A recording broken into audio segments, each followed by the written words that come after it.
күн жүйесіндегі ең жұмбақ және күннен ең алыста орналасқан планетаға. Көне гректердің өлім және жер асты құдайы саналған Плутон есімі берілген. Күннен алыс жатқасын өңі суық әрі қараңғы болғандығынан да осы атау берілген. Көріп тұрғандарыңыздай біз бүгін Плутон ғаламшарын айтатын боламыз. Басылмай жатып арнаға тіркеп лайк басып кетеміз. Онда біз бастаймыз. Assalamualaikum dostlar. Сәлем достар. Assalamualaikum құрметті достар. Плутон 1930 жылы ашылды. Содан бері кішкентай планетамыз тыныштық көрмейді. Бірі оны астероид деді, бірі планета деді. Сонау 20 ғасырда бастаған талас тартысқа 2006 жылы нүкте қойылып, саған да жоқ, маған да жоқ дегенде астероид та емес, планета да емес, ергежейлі планета деген атау тағылды. Бірақ бұл іс ғалымдарды тыныштандырып, жекісіп жүрмесі үшін жасалынды деп ойласаңыз қателесесіз. Бұған үлкен себеп бар.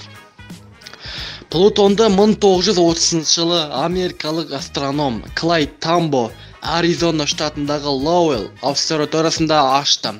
Күн жүйесінде көзден таса жерде 9-шы планета бары математикалық есеп жүзінде анықталғанымен, оны іздестіруге Клайд мырза ғұмырының 15 жылдан жұмсады.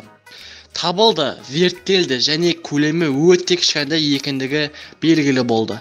Алайда өзге планеталар секілді өз орбитасына ие екендігін, өзге планеталар секілді өз серіктеріне де ие екендігін тауып, планета деген атаулыққа лайық деп шешті.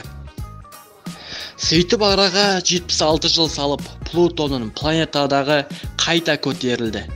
Себебі 20 ғасырдың соңында баршаға Койпер жолағы деген атпен танымал аймақ табылды. Бұл аймақта қаптаған нысандар, астероидтар орналасқан.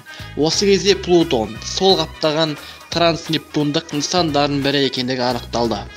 Бірақ айырылуға себеп Койпер жолағының табылғандығы емес, сол Койпер жолағында орналасқан Плутонда үлкен атты планетаның табылғандығы еді. Ережелі планеталар.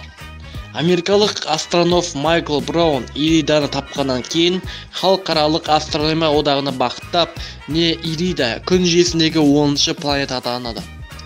Не Плутон планета болудан қалады деп ресми түрде хат жазады. Әрине, бұл жайттан кейін Ириданы елемей қалу мүмкін болмады.